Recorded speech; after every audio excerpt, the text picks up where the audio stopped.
Hey guys, this is Michael. Welcome back to the channel. So glad to have you here today. Alright, so I have binged and I have seen the new anime from, I guess we're going to say from DC Studios all the way over in Japan called Suicide Squad Isekai. And I know that there's probably some mixed feelings. I know some people hate it. I know some people love it. But guess what? I'm on the side of one of those people that loves Suicide Squad Isekai. Oh my goodness. So it was an awesome anime to watch, and I can't wait to tell you about it. But before we get into it, would you do me a quick little favor? It doesn't take too much time. Please hit the like button, share and subscribe this sucker out there.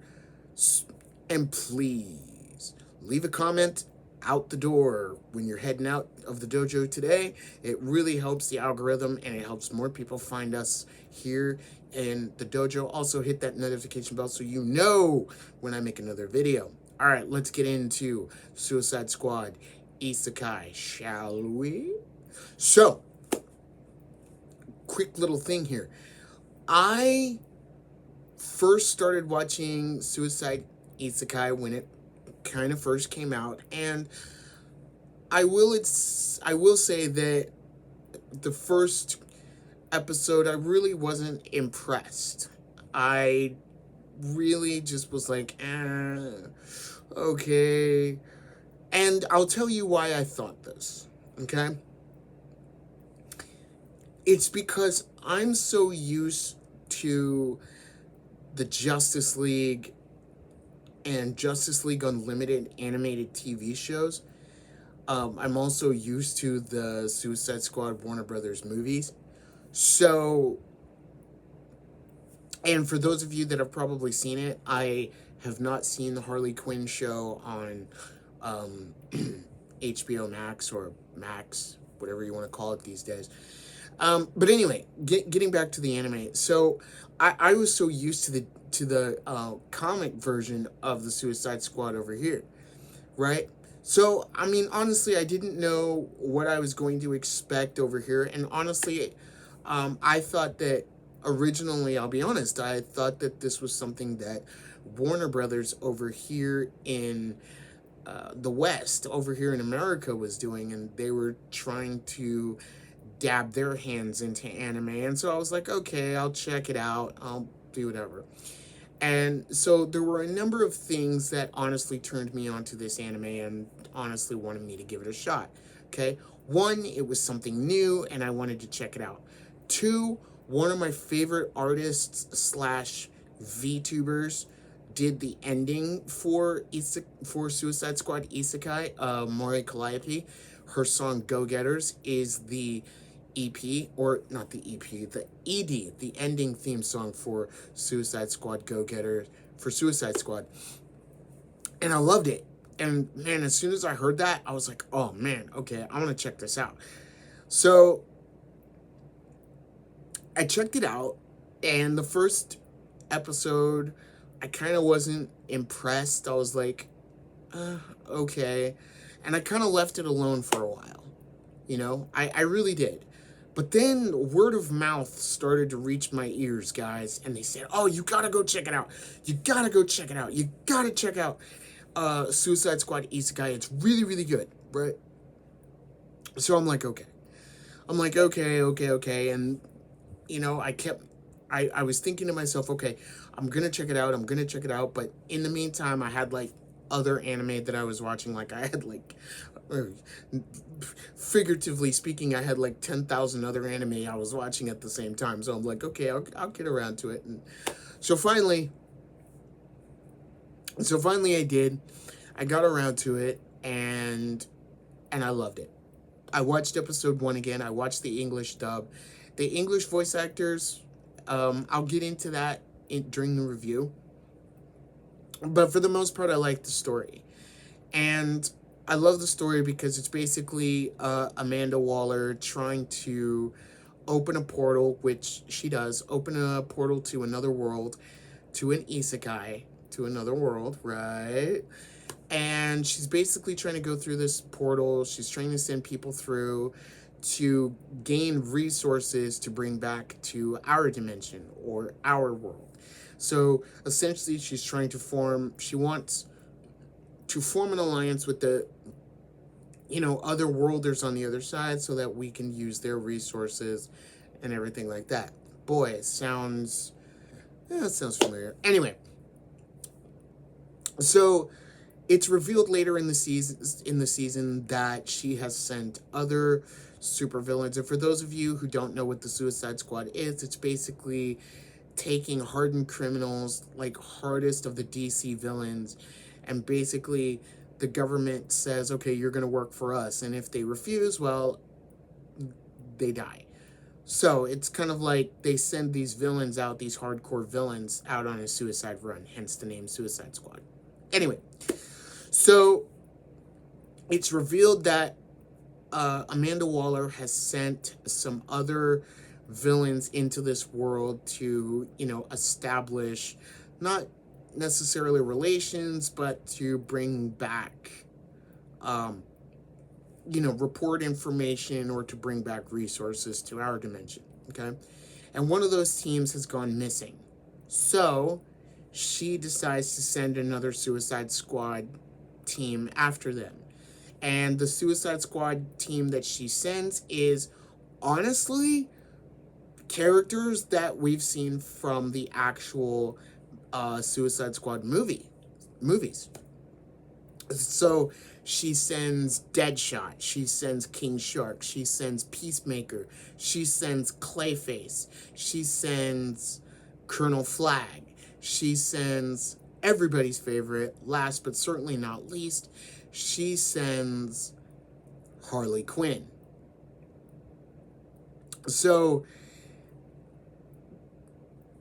of course, same rules apply. Basically, they have to do what they're told or else they get, their heads explode, right? Typical stuff, right? Typical Suicide Squad stuff. But there's one big difference here, okay, that I really enjoyed about this anime. So, the mission is to essentially, make friends with the, with the kingdom that is under attack by this, guess you could say, beast empire, right? And the plan is again to make alliance with this empire, with this kingdom. And so the Suicide Squad end up protecting this kingdom from this empire. Now, it's also worth mentioning that the Suicide Squad members that Amanda Waller sent before Harley's group, and that's what I'm going to call them, Harley's group, they went and allied themselves with the Empire. And the members that she sent were the Thinker, Killer Croc, I believe the other one was the Enchantress, and I don't know the others. But anyway, it was basically those guys that were sent, and then they ultimately decided to turn against, the whole mission and go work for the Empire, because why not? They're villains, right? But Harley's group ends up aligning with the kingdom. And here's the thing, though. So, based off of what I just said, you probably think that Harley's group, so you're asking, are they the good guys now? No, not really, because they're still up to their usual tricks. I mean, it's even stated in the show that Harley's group is awful people, okay? But I think it's kind of cool, and this is what anime did so well. This is what the anime storytelling did so well that I would say that we are trying to do over here in the West, but it's not working. But the Japanese, they do it so well, is they don't make you feel sorry for Harley Quinn or Deadshot or King Shark or Clayface or Peacemaker. or, even Colonel Flag, right? Because they're still under contract from the government, even when they're in the other world. Excuse me, I can't talk right now. Because Harley's group still has the bombs planted in the back of their neck, so it's like if they don't do as they're told, they get blown up. Or more importantly, if they don't go back to the gate every 72 hours so that the radio frequency can reach their bombs, they'll explode, right? And it constantly reminds you of that, okay, they're not free to do whatever they want. Even though they're in another world, they're not free to do whatever they want. That back in our world, they're still criminals, right? But the one thing that I love about this is they make you believe in the character, okay? Harley. At times I felt like this show was kind of the Harley Quinn show a little bit because it kind of revolved around her. But at the same time, every individual character of the Suicide Squad got their own screen time. King Shark got his time. Peacemaker got his time. Harley got hers. Deadshot got his. Colonel Flag got his. Clayface got his. And it all worked together. That's the thing. All of the plots in this show worked together, And there were times when you could see where their villainous personalities took over, but it was to essentially help the kingdom, not the empire, but the kingdom, right? And if you think it was like, oh, well, the kingdom probably tried to convince them not to kill. No, Harley went star-craving nuts, okay? Harley went nuts. Deadshot went nuts.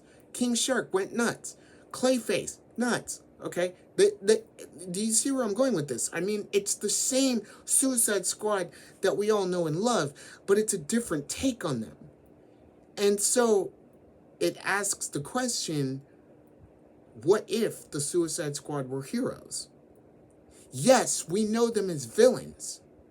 And yes, they are bad people. They have committed atrocities in their minds of doing what they thought was right. In Harley's case, she just wanted to satisfy the Joker. She loves the Joker. I mean, we all know Harley Quinn's story, okay?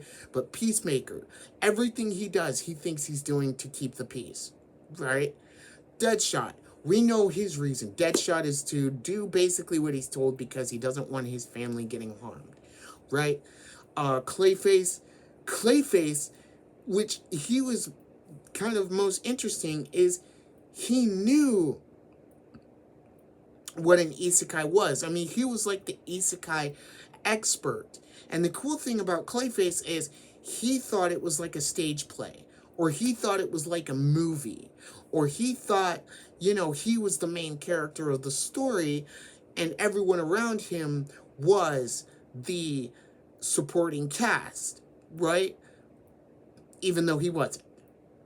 But you see where they all bring their personalities, and yes, throughout the series, throughout the show, their personalities did collide. But when it matters most, they all came together to save the kingdom, to save the Enchantress, because her body was being used by the main villain, which the main villain just happened to be a Lynch King, a king of the undead, who was sealed away by this kingdom years ago by a sacred sword, and basically took on the form of the kingdom's queen to keep the particular world in chaos and war so that everyone would die, so that she would get a stronger army to resurrect and take over the world. Unfortunately, it didn't work because the Suicide Squad intervened. Anyway, but I loved this anime, and it was really super cool. I highly recommend it if you haven't seen it. Isekai, it's called Suicide Squad Isekai. And here's the other thing. It is on HBO Max if you want to watch it subbed. And I believe, don't quote me, but I believe it's on Hulu for those who like the English dub, check it out. It's really, really cool. I think you guys are going to like it. This is probably, I would say, one of the best things that DC has done in a very, very, very long time. I love it. And yes, Joker is in it. So, you gotta love that. Now, to the voice acting. Now, for the dub, because I did watch it in dub, the voice acting was okay. I loved Harley Quinn's voice actor. She played the role of Harley really well. I loved Clayface's voice actor. He was really good. King Shark, he was awesome. Killer Croc, the Enchantress was really good. I mean, all the voice actors were really cool. Deadshot was okay. Colonel Flag, he was alright. Everything. The one voice actor that I will say that, and she, I'm sure she's an amazing voice actor, so I won't say anything bad. But I'll just say, like, again, as I stated earlier in the video, I'm used to the Justice League animated series and the Justice League Unlimited animated series. So I'm used to that Amanda Waller's voice actor.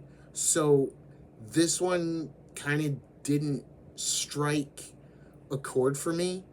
And I'll give you an example. It was the very first episode. It was when they were trying to open the portal to the Isekai world, to the other world. And basically all of the government scientists were like saying, Miss Waller, we can't do this. We have to pull back. And she's like, no, you're going to keep going. You're going to keep going. And for me, it just didn't hit hard enough.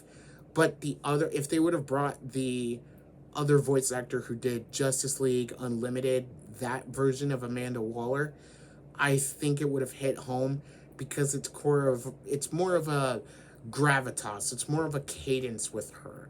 And so all the voice actors were good. No gripes, just save for Amanda Waller's voice actor just didn't hit it for me. That's all. Just didn't hit it. I'm sure she's an excellent voice actor, but just this one, it just didn't hit. But otherwise, I loved it. Suicide Squad Isekai. What are you waiting for? Go watch it. It's awesome. It is awesome. It's really cool. So I had a lot of fun watching it. But anyway, that's enough out of me. Let me know in the comments below. Have you seen Suicide Squad Isekai? What are your thoughts? Do you love it? Do you hate it? Have you seen it yet? Have you not seen it? Maybe you want to go check it out. Like I said, let me know in the comments below. I hope you enjoyed this video. Hey guys, check it out. October's coming around, which means Halloween. And I got some fun surprises coming for you. So I hope you'll be pleased. Anyway, as I said at the earlier, please like, share, and subscribe. Hit that notification bell so you know when I make another video. And please leave a comment before you head out the dojo today. And remember, wherever you are, whatever you're doing, go make it an anime day. Bye.